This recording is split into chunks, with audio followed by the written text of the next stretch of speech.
मेरे प्यारे मित्रों, माताओं और बहनों, प्रतिदिन की तरह समाज को सुखी, स्वतंत्र, संतुष्ट और सभी प्रकार से भय मुक्त और अभाव मुक्त बनाने के लिए आम लोगों को, आम जनता को,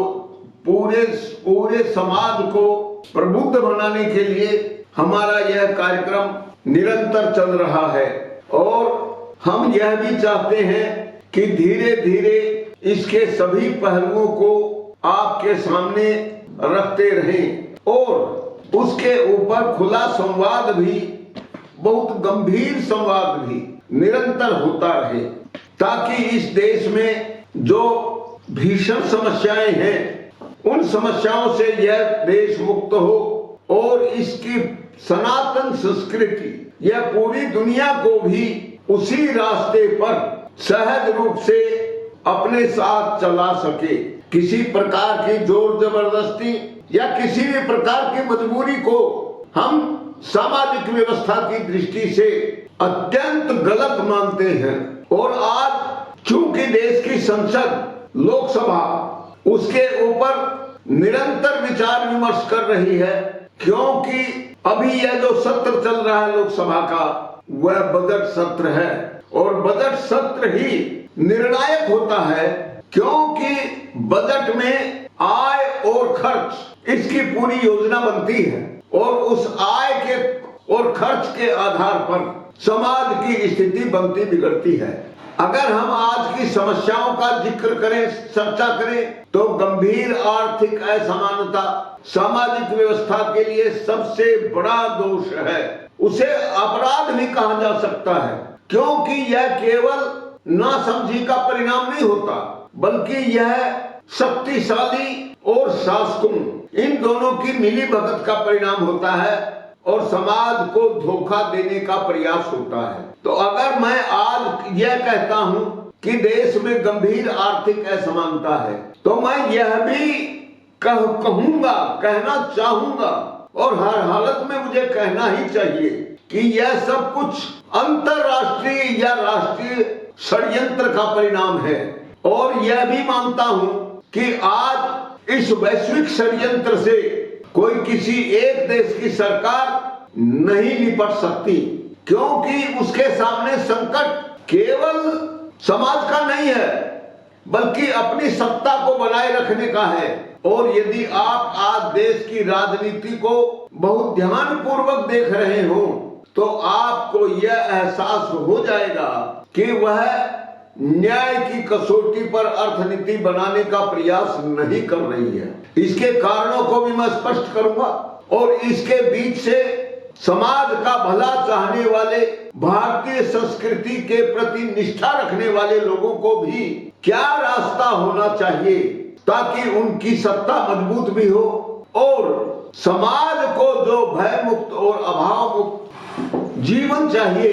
जिसमें भय नाम की कोई चीज नहीं हो, जिसमें गोपनीयता नाम की कोई चीज न हो, सब कुछ समाज के सामने स्पष्ट हो। भ्रष्टाचार की बात करें या अपराधों की बात करें, अनेक लोग इस बात को मानते हैं कि आज जो राजनीति विश्व में चल रही है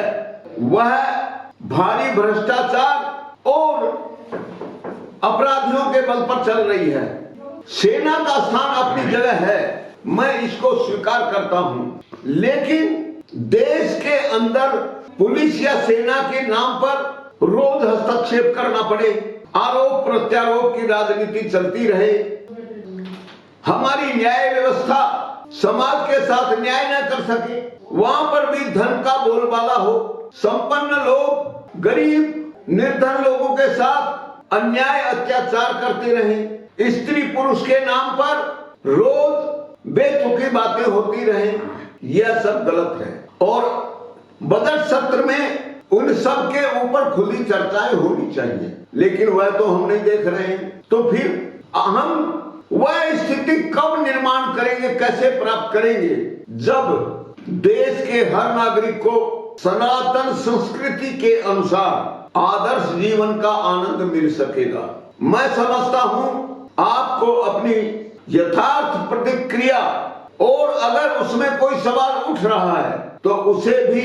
संवाद और विचार का विषय बनाना चाहिए। इसमें जो हमारी भूमिका होगी उसे हम अपनाने के लिए तैयार हैं। इसमें किसी भी प्रकार की कोई अतिशयोक्ति या बनावटी बात मैं नहीं कह रहा हूं,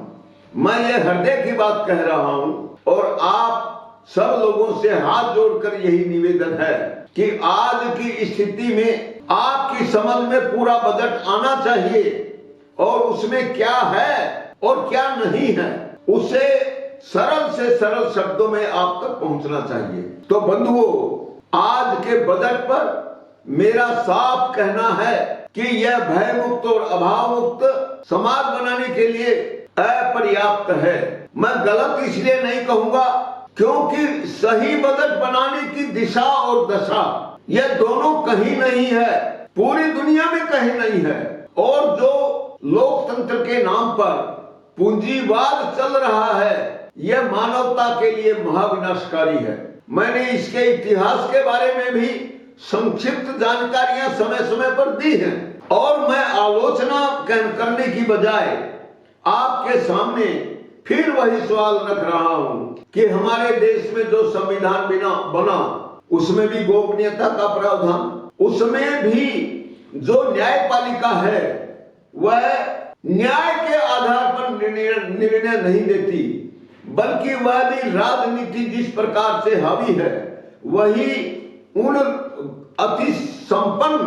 और अत्यंत शक्तिशाली लोगों की इच्छाओं के आधार पर राजनीति चलती है और यह वैश्विक संकट है। इसलिए मैं भारत के संसद से यह निवेदन करता हूं कि न्याय के आधार पर अमीरी रेखा बनाए, गरीबी रेखा बनाना बकवास है और औसत संपत्ति अधिकार को इस देश के प्रत्येक नागरिक का अधिकार, जन्म सिद्ध अधिकार स्वीकार करे और औसत से ज्यादा संपत्ति पर ब्याज की दर से संपत्ति कर लगाए, क्योंकि सीमाहीन संपत्ति का अधिकार यह कभी स्वीकार्य नहीं हो सकता, कभी न्याय नहीं हो सकता और इसके द्वारा हम कभी पूरी दुनिया में शांति की स्थापना भी नहीं कर सकते। और अगर आप इसे दर्शन करना चाहें, देखना चाहें, तो यह चारों ओर दिखाई पड़ेगा। चारों तरफ ताकत की बात हो रही है,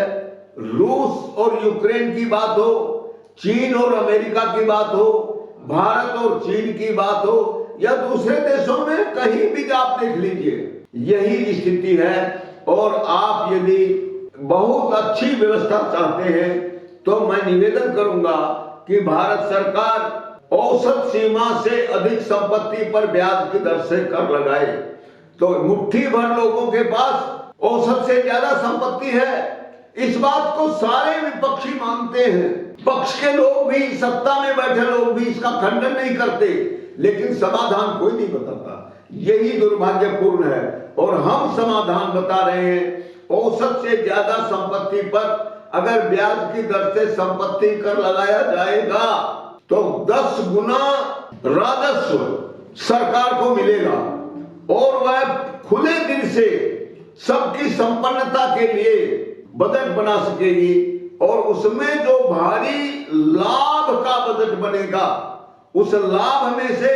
हर व्यक्ति को बिना किसी भेदभाव के लाभांश दिया जाना चाहिए। और मैं उसे समझने के लिए बता रहा हूं कि कम से कम 10,000 से लेकर 15,000 रुपया प्रति माह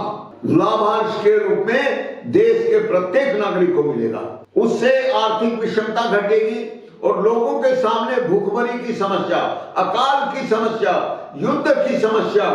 भूख और बेरोजगारी की समस्या या महंगाई बढ़ने की समस्या, एक भी समस्या के दर्शन नहीं होंगे। और आप बताइए, क्या भारत सरकार को यही सब बजट बनाने के लिए आपको प्रेरित और बाध्य नहीं करना चाहिए? और यदि करना चाहिए तो आप अपनी कलम उठाएं और भारत सरकार को यही संदेश दें ताकि चारों ओर से भारत सरकार पर दबाव पड़े और एक सुखी समाज की संकल्पना को मूर्त रूप मिले। मानवता के प्रति, भारतीयता के प्रति और समग्र मानवों के प्रति, जीव जगत के प्रति अपनी सद्भावना व्यक्त करते हुए सबको नमस्कार करता हूं और सब लोगों से जय हिंद, जय भारत और मानवता की जय के साथ अपनी बात को समाप्त करता हूं। नमस्कार।